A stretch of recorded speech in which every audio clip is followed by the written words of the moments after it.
வளர்ச்சி அப்படின்றது ஒரு கட்சி நடத்தும் மாநாட்டில் நமக்கு தெரியும். அந்த மாநாட்டுக்கு வரக்கூடிய ஆட்கள், தொண்டர்கள் இந்த மாதிரி விஷயங்கள்லாம் தான் தெரியும்.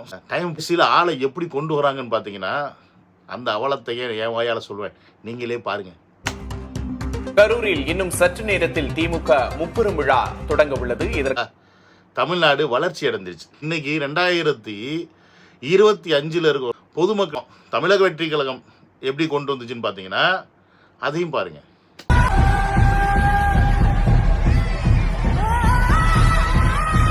Full and full bus. அதாவது மாநாட்டுக்கு தன்னார்வமாக வந்தவங்க பல லட்சம் பேர்.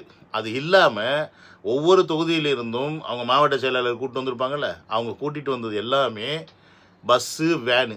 என்னது பஸ்ஸு, வேனு. லாரியோ ஒரு குட்டி யானையோ இந்த மாதிரி ஒரு வண்டியை கூட நீங்கள் தமிழக வெற்றி கழகத்தில் இந்த மாதிரி தொகுதியிலேருந்து கூப்பிட்டு வந்திருக்காங்க அப்படின்றத நீங்கள் பார்க்கவே முடியாது.